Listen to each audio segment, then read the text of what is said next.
Hi, Lane. How are you?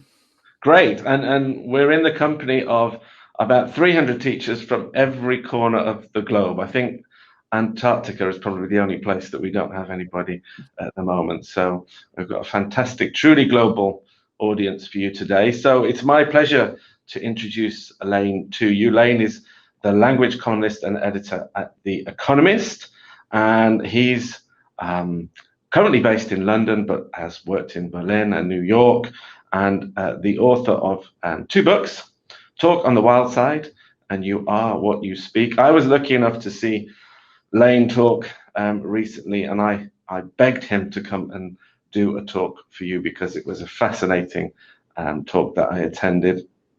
And we've just been chatting before about my big passion is blues music, and I'm very jealous because Lane has grown up in the southern states of America, born in Tennessee and grew up in Georgia, where all my music heroes are from. So, Lane, it's great to have you here. We're all English language teachers, and we know as English language teachers that the English language at times is frustratingly complex and other times seems to be ridiculously simple. And I know that you're here to explain why throughout history English has become the language it is now and why it is so tricky for students to learn. So big welcome, Lane, and over to you. Thanks very much, Mike. I'm really excited to see so many people from so many different parts of the world that are passionate about teaching and about language and English, which is my great passion as well.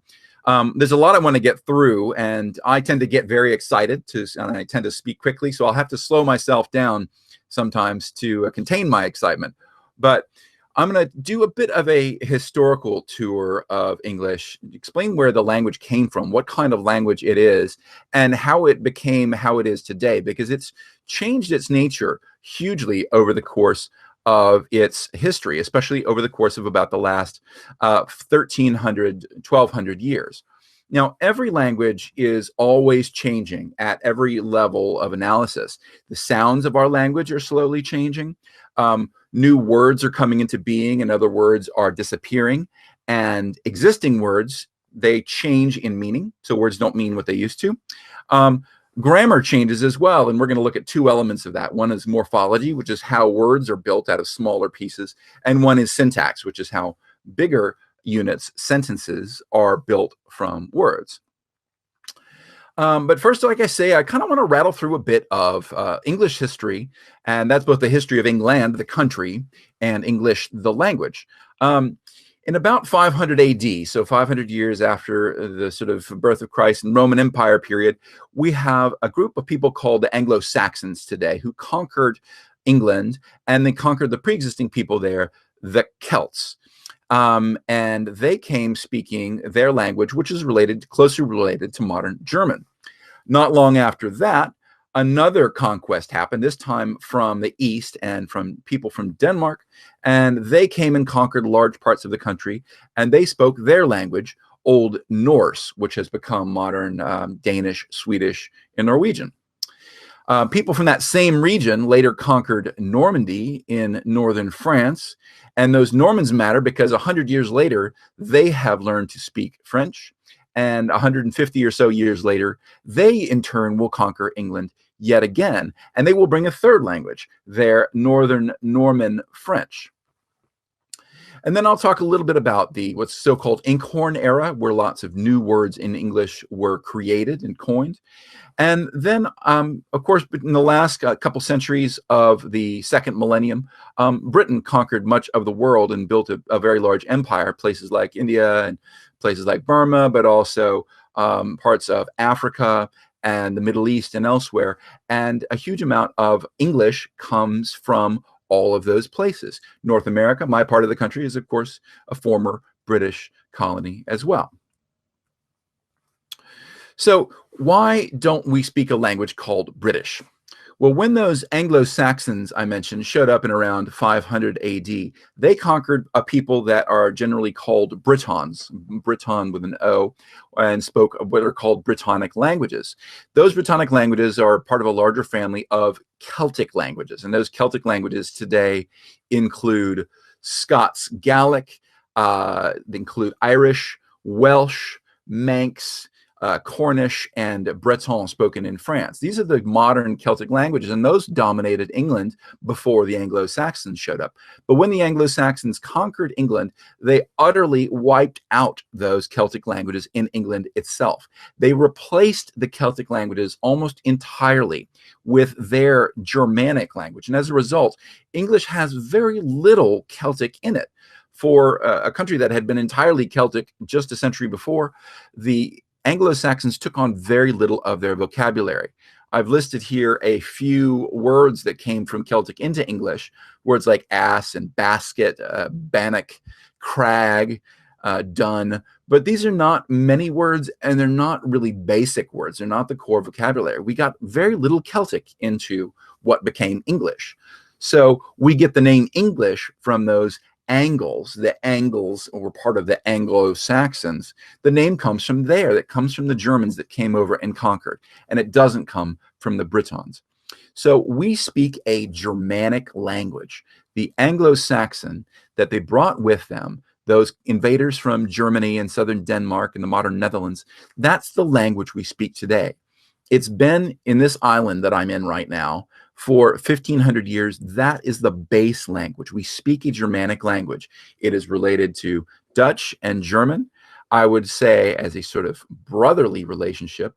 And it's related to, at one remove, to languages like Swedish and Norse. And it's related to the other European languages as well, but at its heart, it is a Germanic language. And I have here a bit of one of the great texts of Old English. Anglo-Saxon and Old English are roughly the same thing. And this is the poem called Beowulf, which is written down around 800 AD, but was composed probably a little earlier. And you can see that the language I'm speaking today has almost nothing to do with this text that you're seeing at the top here. What we gardena and gardagum, fer kuninga thrum gefrun hu the ethlingas ellen fremedon. I'm not even sure if I pronounced that correctly. This is a different language. Like I've said, we're speaking that language, but in 1,500 years, it has changed so much that it is essentially a foreign language. That said, if you look more closely, you can see a lot of correspondences between that Old English and today's modern English. If you look at the blue words I've highlighted here, you see words like we, which is completely unchanged. Dana is Danes.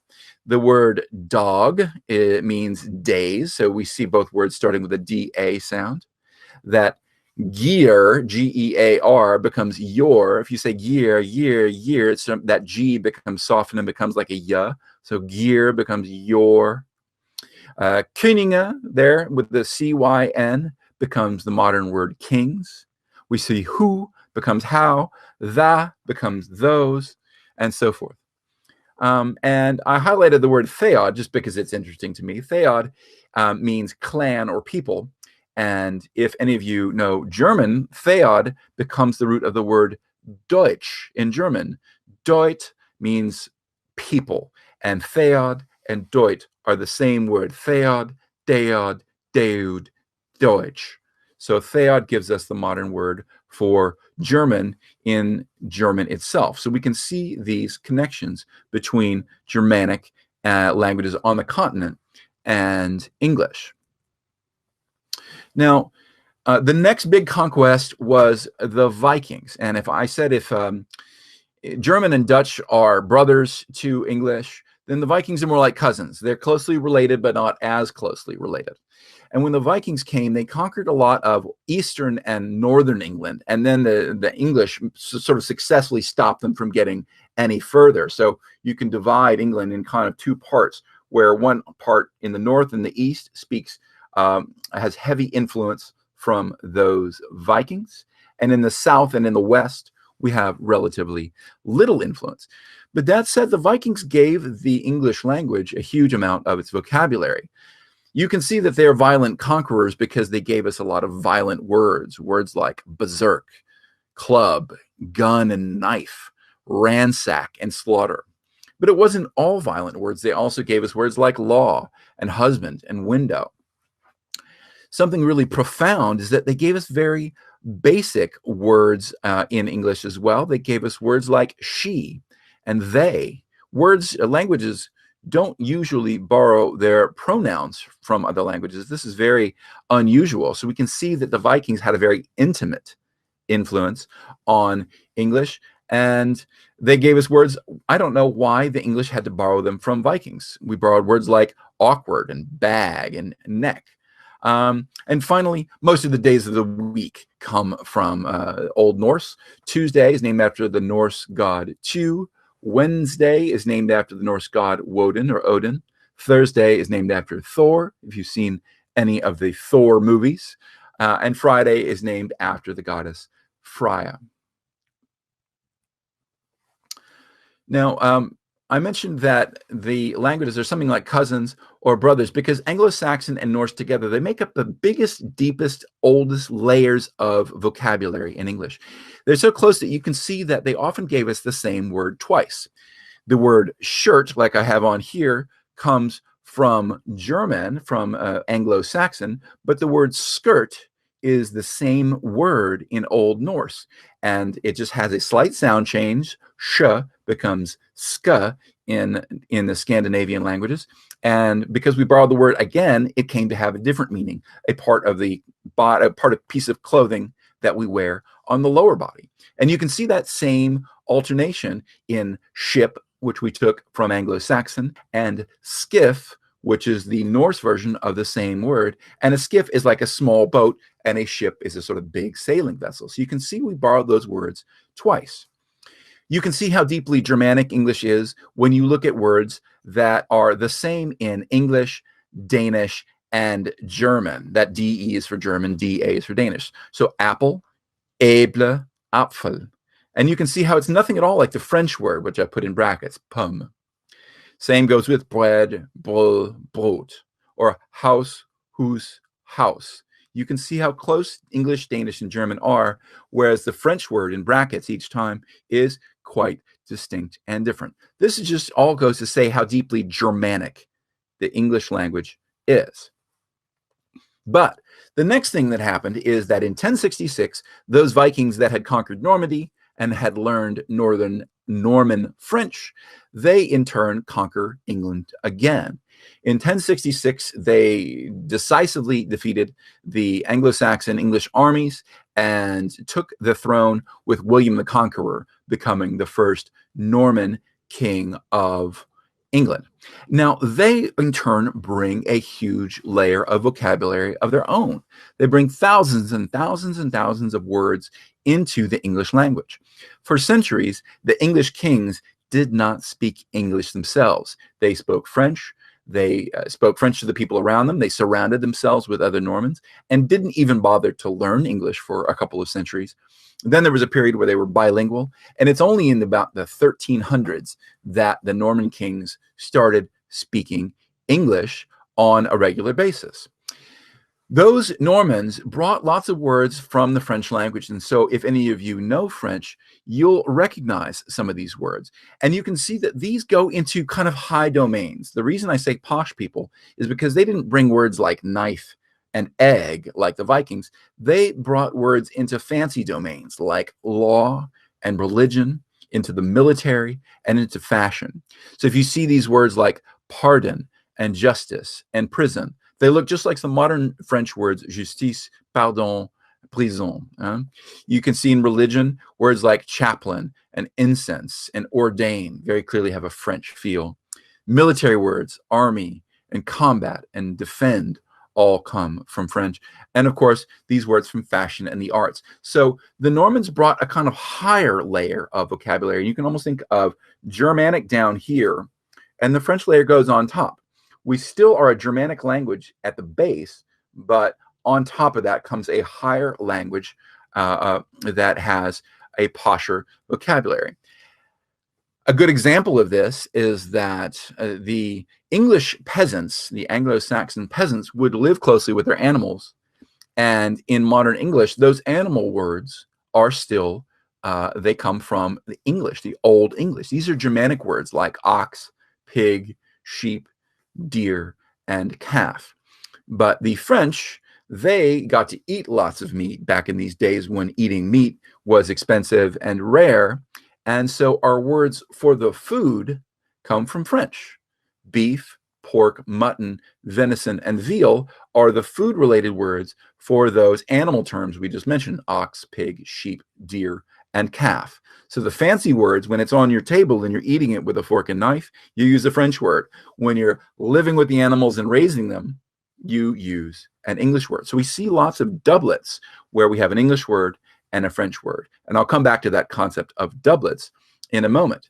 Here we have lots of words that are either exact synonyms, close synonyms, or have come to be quite distinct, but they are Germanic on the left and Anglo-Norman French on the right. We have words like begin and commence, child and infant, doom and judgment, freedom and liberty, hearty, cordial, help and aid, and so on down the list. And in each case, the word on the left comes from Anglo-Saxon, is Germanic, and is considered a more basic word. If you're teaching vocabulary, you'll teach these words on the left first. You'll learn begin before you'll learn commence. You'll learn wish before you'll learn desire. You'll learn help before you will learn aid. So these are the basic words on the left. In some cases, these two words mean almost exactly the same thing. To begin and commence have virtually no difference, but commence is a little bit fancier. You'll use it in more elevated circumstances. In some cases, the words have become distinct. A child might be 12 or 14 years old. An infant is only maybe 1 to 2 to 3 or 4 years old. Okay. And so we see in some cases they've come to have very distinct meanings. Doom and judgment are certainly very different today, but doom is just the old Norse and German word for to judge someone. So those have come to be very different, but in the old days they were an English-French pair. And there's lots of these doublets all over, with the fancy word always being the French one. Now, after the Normans conquered England, they decided that they wanted to take lots of fancy words from Latin, because at this time, English was still not commonly written. And in Europe, nearly all important scholarship and fancy work was done not in the vernacular languages, Italian, German, Spanish, or French. They were done in Latin. It was still the language of teaching and learning. And so when people did have to write fancy things in English, there was a period of using Latin's roots to coin lots of new words in English. So these are sort of NeoLatin. They're medieval Latin, 1,000 years after the end of the Roman Empire, and these words are brought into English. Once again, we see that they go into high domains, not words like food or family relationships, but they come into domains like the law and learning or scholarship and religion. So we see words like homicide in law, or we see words like history and library in learning. And in religion, sorry, I have pulpit twice there. In religion, words like diocese and infinite obviously come from Latin. So we see yet another layer. We have Germanic, French, and on top of that, Latin. In about the 16th century, English and other scholars rediscovered the joys of the Greek language as well, and the old culture of Greece that had had so much learning and scholarship and philosophy. And so they started to coin words in Greek as well as in Latin. And so we see fancy words like anachronism and catastrophe and enthusiasm, idiosyncrasy, monopoly. All of these words come from Greek more or less directly. We borrowed them from Greek. However, people also started to invent words in English based on Greek and Latin roots. These are words that didn't exist in Greek and Latin, but they were built in English on the basis of Greek and Latin. So they came up with fancy words, things like mundane and celebrate and dexterity and illustrate. This is called the inkhorn era because people used a horn of ink to dip their pen into and write these fancy words. And in this inkhorn era, they created lots and lots of words on those Greek and Latin roots. They created lots that survived and succeeded. Those at the top of the list, like ingenious and capacity and mundane. But they also created many words that did not survive in English. Words like deruncinate and eximius and suppeditate. Those are coinages that didn't make it. But we now have multiple layers: Germanic, French, Latin, and now Greek, and now new words from that inkhorn period, all contributing to the huge vocabulary of English. This means that English has many synonyms and many near synonyms, and they often come even in pairs of 3. I call these triplets here because we have often 3 words that are very closely related. The word kingly comes from Germanic, related to the word king. The word royal comes from French. It looks just like the modern French royal. And the word regal comes from Latin. They're all closely related, but they're slightly distinct. You'd use royal and regal and kingly in different circumstances. And we see other triplets: holy, sacred, and consecrated. Again, in each case, the first word is Germanic, the second word is French, and the third word comes from Latin. Ask, question, interrogate. Rise, mount, and ascend. Again, German, French, Latin in each case. In some cases, we borrowed the same word 3 times. We borrowed the word captain via French. Captain went straight from Latin into French, and we borrowed it in that form. But the French had also shortened that word into a Middle French word, chief, and we borrowed it a second time in the Norman period. And then just in recent centuries, that word had changed from chief into chef in modern French, and we borrowed it a third time. Captain, chief, and chef are all from the same Latin root. We got one via Latin, we got one via Old French, and we got one via modern French. They have different meanings. A captain is a military rank, or the head of a soccer club. A chief is something like a tribal leader, and a chef is the head specifically of a kitchen in English. Okay. And we borrowed another triplet, words like fidelity, faithfulness, and fealty. Same root. You can see they all start with F. We borrowed one from Latin.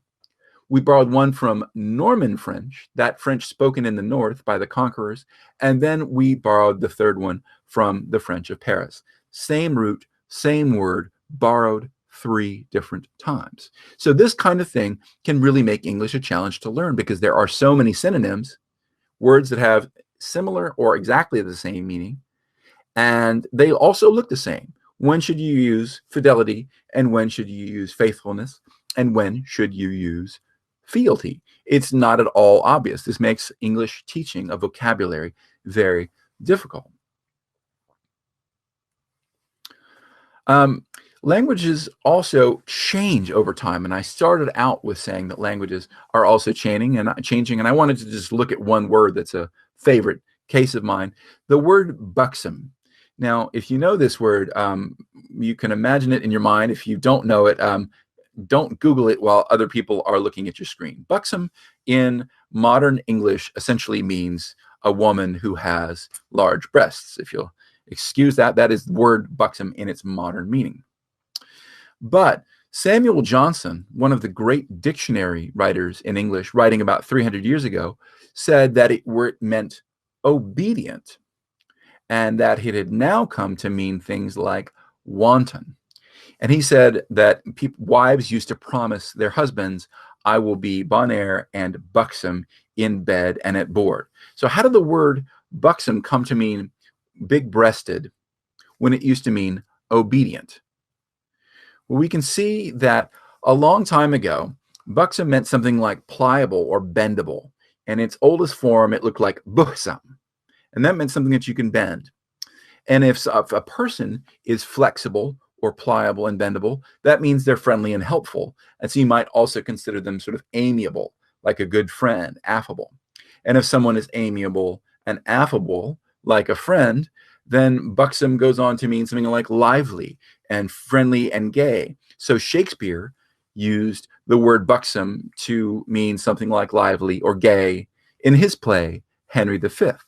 And if someone is lively and gay, then they might also be robust and healthy and strong and plump. In the old days, it was good to be plump, i.e. a little bit heavier. That showed that you had plenty of food. And so someone who was in good health was plump, and plump or sort of heavy went on to mean heavy for a woman specifically, and then it went on specifically to mean heavy breasts. So we see lots of short steps in which Buxom has gone from meaning obedient a very, very long time ago to meaning big breasts today. Each one of those steps is a short one and a logical one, perhaps. Each extension is logical from the previous one, but taken together, the words have changed hugely. And so language change in meaning presents a challenge for learners of English as well. Other words like buxom include silly, which used to mean holy, and you can see how it came on to mean something like contemptible later on, and nice, which used to mean foolish, but now means something like respectable and then even friendly. We can see these all go through these series of steps until words come to mean something completely different. So that's how English vocabulary was built on these waves of conquest and centuries of change, and they make the vocabulary very rich. We have many, many synonyms and many choices when we want to write or speak English. But all of those choices, the great big stock of words, does make English more difficult to learn. The basic vocabulary may be pretty simple, but to get a richer vocabulary takes a lot of work because you have to learn words from very different languages. German and French are very different. Now I want to talk about sound in English, why my English might be difficult to pronounce. And in particular, this is a slightly European-focused section, but I'd like to talk about how English has changed.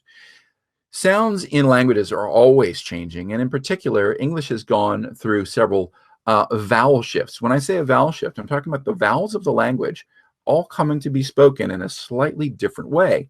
And over time, they can come to be spoken in a lot of different ways. And linguists have identified a number of different vowel shifts. There's the so-called Great Vowel Shift. There's one going on in America called the Northern Cities Shift. There's the Californian shift. We see the language spoken here in London among the working class going from a variety called Cockney to one called multicultural London English. So the sounds of languages are changing all the time. But I want to look in detail at the Great Vowel Shift because this really changed how English sounds.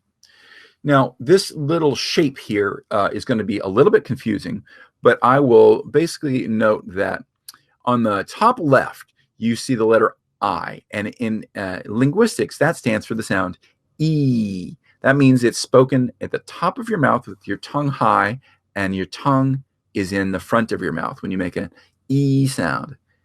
If you go down that side, you go from E, A, and A in the bottom left. E, A. Those are, your tongue is progressively going lower.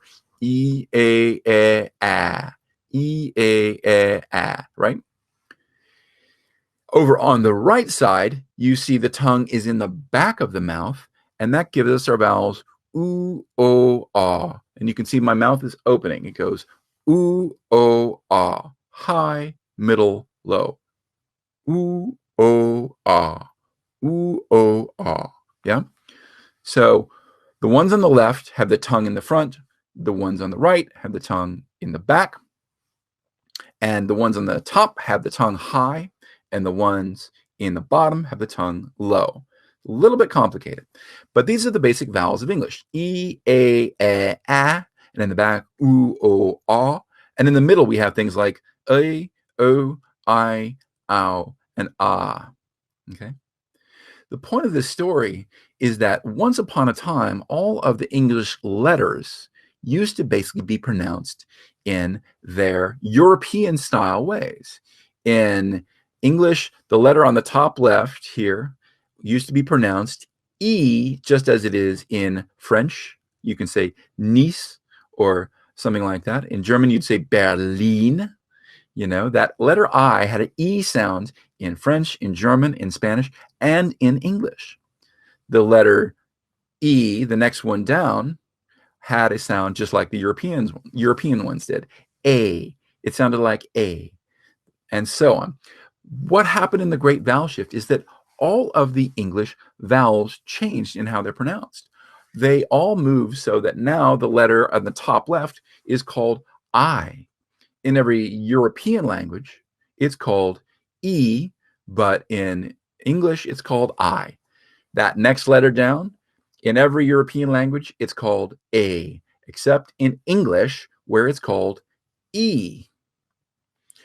Over there on the right, we see a couple of different changes. The point is every vowel in the English system moved. First, we see the number 1 indicating the first change, where E became something more like A, and U became something more like O.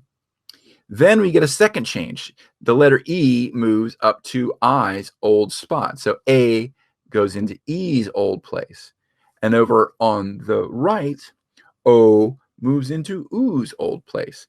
And then we get 3 and 4 and 5 and 6 and 7, a very complex series of changes that took several centuries to occur. But the point is that every vowel ended up in a new place.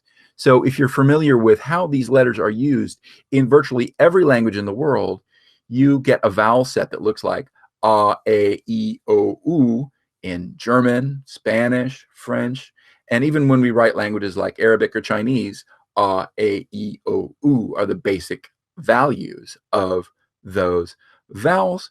But in English, they've come to have very different names. We say A, E, I, O, U. Completely different from A, E, O, U. So that's one of the reasons English pronunciation is so difficult and different from the rest of the language. When you look at the vowels on the page, you see a very different sound than you get in all of English's cousin languages in Europe.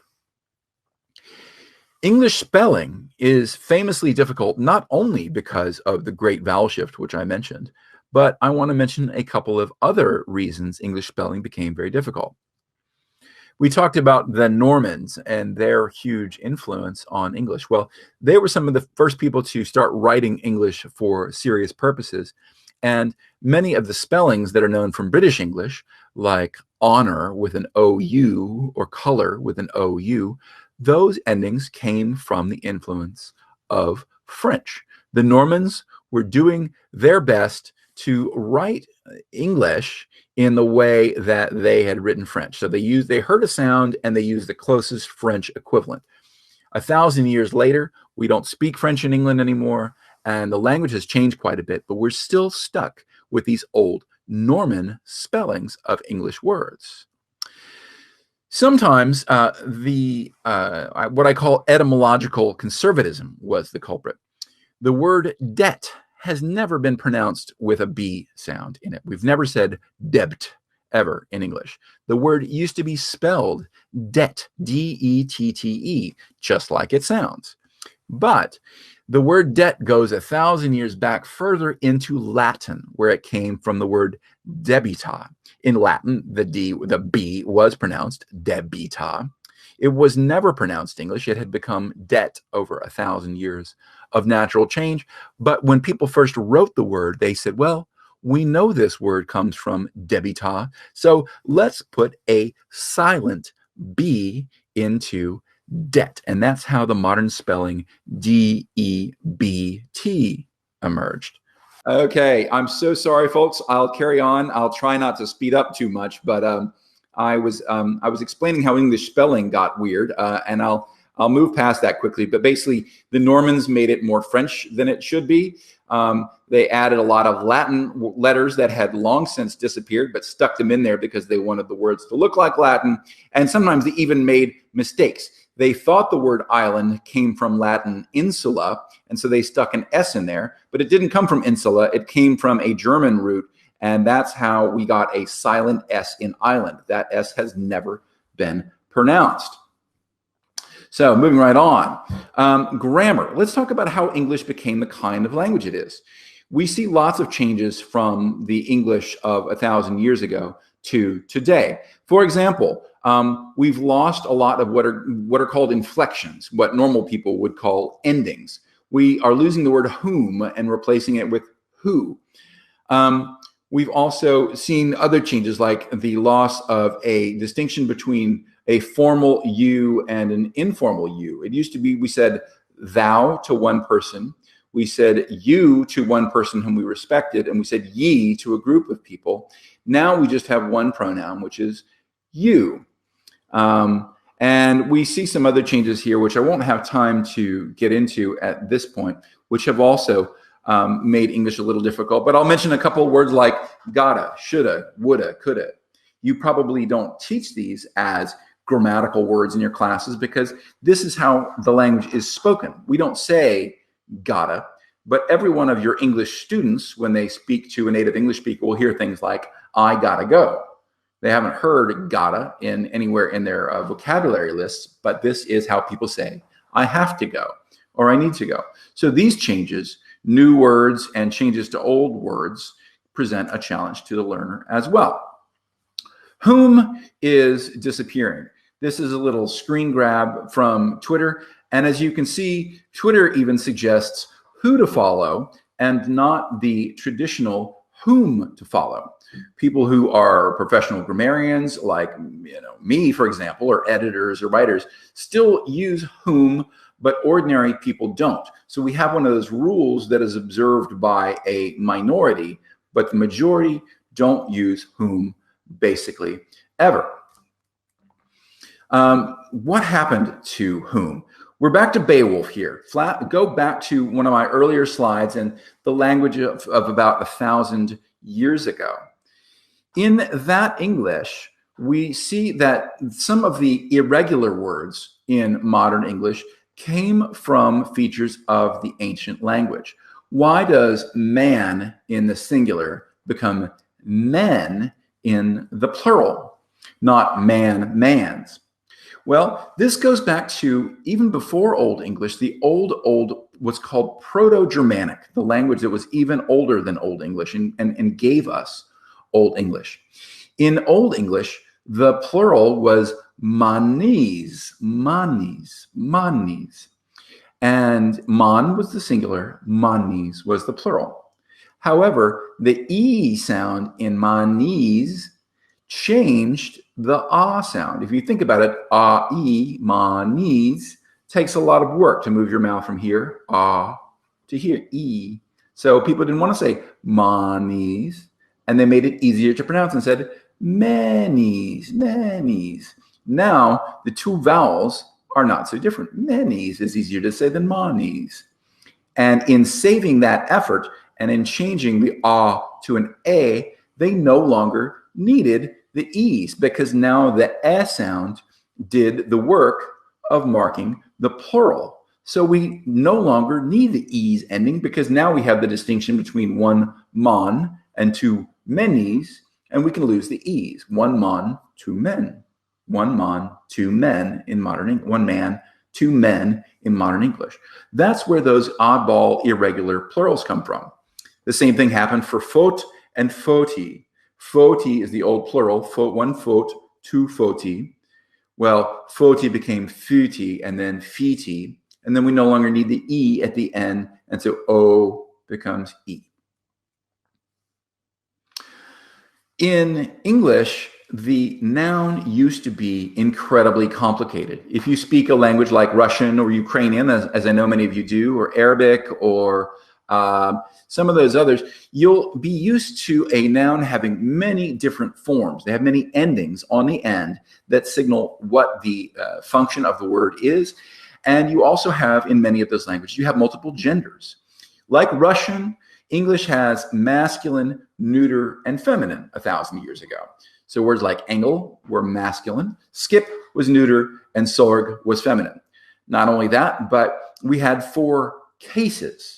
Case is a word that we use for languages like Latin and Greek and Russian, where words have lots of different forms based on how they are used in a sentence. The nominative case is for the subject of a sentence. An angel came here. The genitive is for the possessor, so the angel's wings. And the dative is like if you're giving something to the angel or you're saying something to the angel. Well, we can see from our table that has 3 forms. Engel, that's the nominative, and also the accusative, which means I saw the angel. the Engle's wings, we'd say. And then Engle would mean like I talked to the angel. You'd say I spoke to the Engle, right? And in the plural, we get more complexity. Englas, Engla, Englum. Ship had the forms skip, skipes, skipe, skipu, skipa, skipum. And feminine sorg was sorg, sorge, sorga, sorga, sorge, sorga, sorgum. Very complicated, right? This looks like Russian or Greek. Today, the English noun looks like this. Angel, angels, angels, angels. Just two pronunciations, angel and angels, and two slightly different forms with an apostrophe. We've lost all the genders and have only one gender for nouns, and we have got only two forms left. All of the nominative, accusative, and dative are the same. And then we have the distinctive form angels for the genitive, the angel's wings or the angel's message. Similarly, Old English verbs used to be extremely complicated. An English verb like to heal, heilan, had many forms. Heilan would be the infinitive, and heilane, and you'd say ik heila, I heal. Thu heilst, you heal. He heilth, he heals. And in the plural, you'd say they hail off. And in the past, heilde, heilest, heildon, heile, heilen, heile, heilden, heil, heiloth, heilende, and geheiled. The English had many, many forms for any single verb, just like Russian or Spanish or Portuguese today. That verb is now this: healed, heal, healed, and healing. Just four simple forms. So in this sense, English has become much, much more simple than it used to be. However, this is not always easier. Why is it now tricky in a way that English no longer tells you why is it a bad thing for some learners that things became so much simpler? The verb is simpler, the noun is simpler, but now it's hard to tell what word in the sentence is a verb and what word is a noun. So for example, I have some sort of trick sentences here. Fat people eat accumulates that don't seem to make sense. The old man, the boat. And the fact is that these sentences actually do work. So fat people eat accumulates means that the fat that people eat accumulates on their body. It does make sense, but it doesn't seem to make sense because you look at the thing fat people and you think fat is an adjective. In fact, in this sentence, fat is a noun. And so the fact that we can't tell what's an adjective and what's a noun makes English ambiguous in many cases, like this tricky, weird sentence. The old man, the boat. Now, in this sentence, it's not the old man as a noun phrase, a very common one. We're saying the old people, and then man here is a verb, meaning to run the boat or to control the boat. So we're saying the old are the crew on the boat, and we're saying the old people, man as a verb, the boat. So the reason we're confused is because we're used to man being a noun, but man is also a verb. I've translated that sentence into German, Die Alten bemannen das Schiff. And in this case, every word in the sentence tells you, it screams what kind of word it is. Die is an article. Alten is capitalized. So now we know that it's a noun. That capital letter in German signals that it's a noun. The N at the end says it's a plural noun. Bemannen has an EN ending on there that says, I'm a verb, I'm a verb. Das is another article. And then Schiff again comes with a capital letter that says, I'm a noun, I'm a noun. So we have signals all over the German. I'm an article, I'm a verb, I'm a noun, I'm a plural, I'm a singular, I'm a masculine. English has lost all of that stuff, which makes it easier to learn in one respect, but it also makes it much more ambiguous. I'm going to finish up by saying that language is full of trade-offs. Languages that have lots of inflection, like all those endings in Old English or in Russian, give you lots of signpostings. I'm a noun, I'm a verb, I'm an adjective, I'm an adverb, I'm plural, I'm singular. They give you lots of signposting. They give you lots of signals of what those words do, but those signs are very many, and so they're very difficult to learn. You have a big memorization job to learn all of the forms that a verb can take and that a noun can take, and so on. English is one of those languages, and it's a little bit like, I saw some folks from China and Vietnam in there, where there's almost nothing in the way of endings. We have very simple, short words that don't have endings. And they're easier to learn the individual words, but you have to know a lot more context to figure out ambiguous situations when a sentence can mean more than one thing. And knowing context is exactly what foreign learners don't do. They don't have the context. When they're in a new situation, meeting a new person, they can be easily confused because we don't have a shared context. Native speakers share a context with each other. They're friends and they've spoken the language all their lives. But a newcomer to the language will struggle because those simpler words in English don't signal what function they're performing. You have to figure it out from context.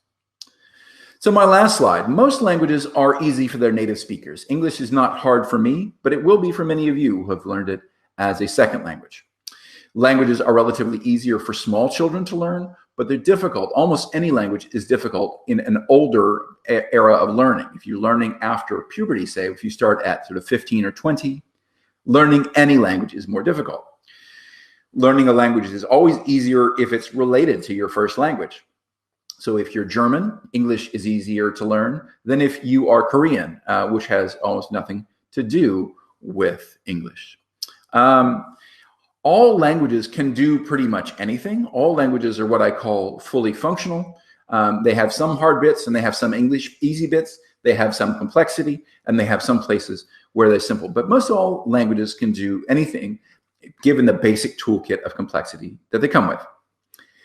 But in English's case in particular, I would describe this mixing English's history of being conquered again and again, Celts, Anglo-Saxons, Vikings, Normans, and then the creation of those layers of vocabulary from French, Latin, Greek, and then the colonial era where we took words from Spanish, Italian, Native American languages, Indian languages. This has created an extraordinarily mixed language. And it has simplified the grammar in some ways, but it has made the spelling incredibly confusing. All those foreign words are sometimes spelled in either a traditional way, which makes them hard to read in English, or their spelling has been changed, which makes it confusing to see the etymology. And so for many other reasons, English has become incredibly complicated. So with that, I'll start to look at some of your questions. I'm sorry, there are hundreds of you, so I won't be able to get to everyone. But I'll try, now is a good time to type a question in, and I'll try to get to as many as I can. We'll take about 10 minutes if that's, Mike, is that okay, 10 more minutes? Yeah, so just before we get to the questions, guys, and Lane, thanks a million for a fascinating session. I trained to be a teacher 20 years ago, and I know I don't look old enough, guys. And I'm only finding this out now, so I'm quite annoyed, Lane, that you weren't involved in my initial teacher training. But it's good to learn even 20 years too late. It's absolutely fascinating stuff. And just before we get to questions, I want to remind everybody, you get a beautiful Advancing Learning certificate for attending today's session, and we will send that directly to your email inbox, so you don't need to do anything at all. And I'm sure that you want to share all of Lane's insights with your colleagues. We will be uploading the recording of this, and you can check next week on our website, and you can access the recording. So do tell your colleagues so they can watch this as well. And before we get to the questions, I just want to say a big thank you to Federica, who works here at Macmillan and does all of the work. I was about to say all of the hard work, all of the work that goes into the webinars. And so a big thank you to her. And please do join us again on the 20th for the next webinar. But we've got a few minutes now for some questions. So anybody have any questions for Lane? Okay, I see lots coming in. So let me try to take them one at a time. They're moving faster than I can see them almost.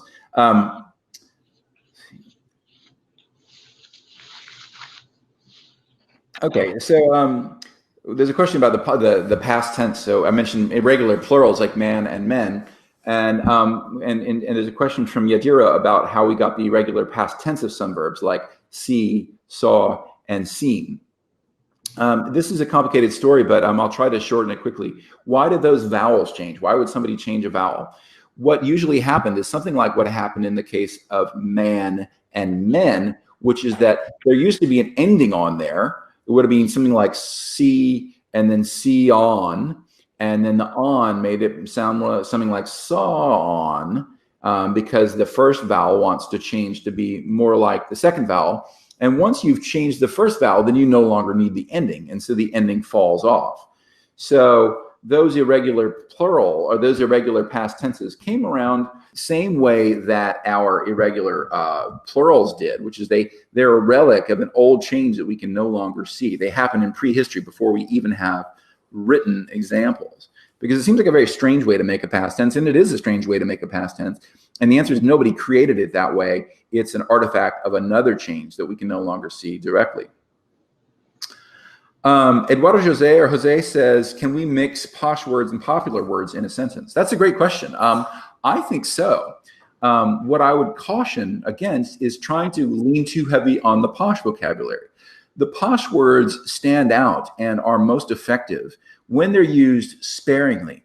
Students, and I mean English-speaking students even, learn these fancy words like the Greek and Latin and French-based ones, and then they go a little crazy trying to use them because they sound impressive. But a good English style is built on those old layers of vocabulary, the Germanic layers, with a sort of sprinkling, a bit of spice from those posh words, the French and Greek and Latin ones. So absolutely you can mix them. We don't have a sense that like there's one register that has only the old words and another register that has the new ones. We don't have the strict separation like that. But I would say use the posh words as a spice, not as the main thing. That's a great question. Thank you. There's a question from Michael Birch about dialectal variation. Was there dialectal variation in Old English? And the answer is yes. There was the Wessex dialect, which was the main source of Old English texts. The great kings were in a place called Wessex to the southwest of London. But what became modern English actually came from the so-called Mercian dialect, which is sort of north and in the Midlands. And we also had Northumberland in the far north. And so yes, 1,000 years ago, English was very different depending on the region you came from. And that dialectal mixing gave us some different forms of words. And so for that reason, English has a bit of a mixed nature from the fact that it had so many different dialects. Let's see, is there any relationship between...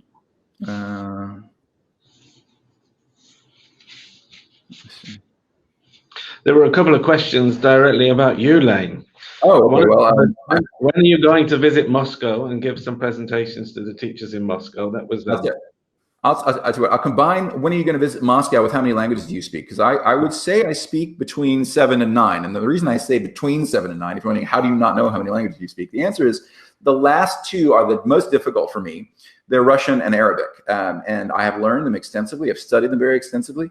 But I've never spent time in those countries. So I haven't spent that time, those hours practicing with native speakers. And that is, for me, the real way you learn a language, not by study, but by use. You need to do the study first, but then you use the language in context with native speakers wherever possible. And those hours of practice with the native speaker are the way you really get there. And so I would love to come to Moscow as soon as I can is the answer to your question. And if I spend those 25 hours in conversation with Russians, I will speak fluent Russian. I speak pretty good Russian now, but if you sat down and had to talk to me for an hour, you would find that after 20 minutes, I was starting to struggle because I was trying to say new things and my vocabulary would start to get thin and I would have trouble with certain expressions that are used to say complicated things.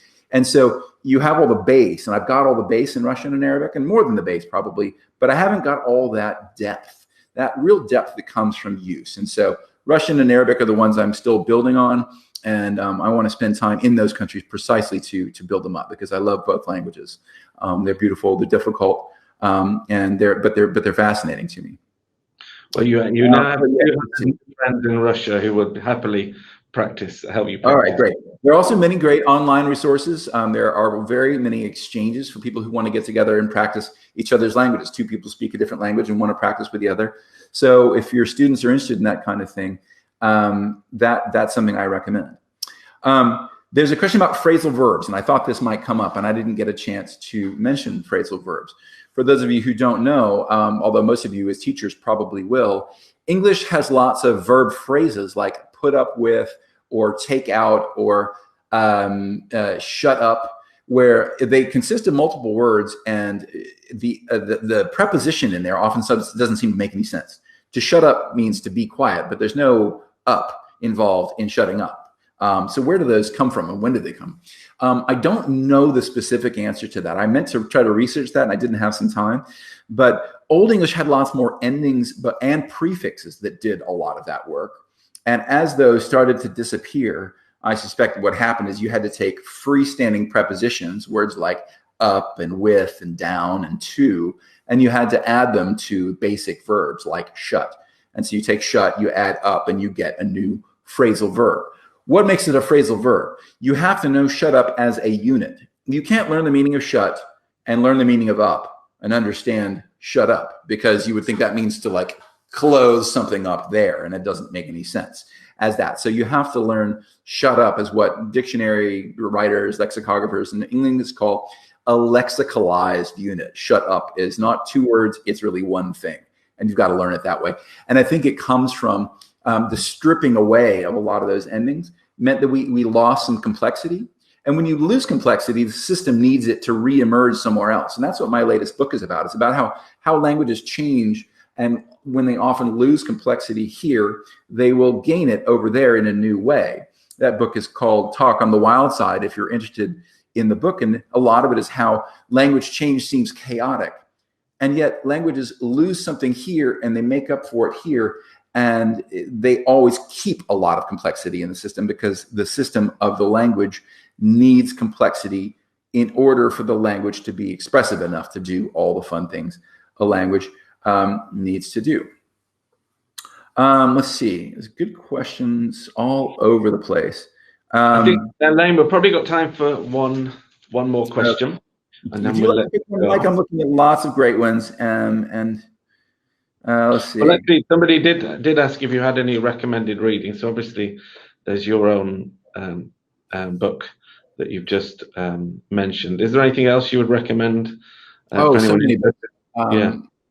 On the nature of English, there's one that springs to mind. Is by my friend John McWhorter, and it's called Our Magnificent Bastard Tongue.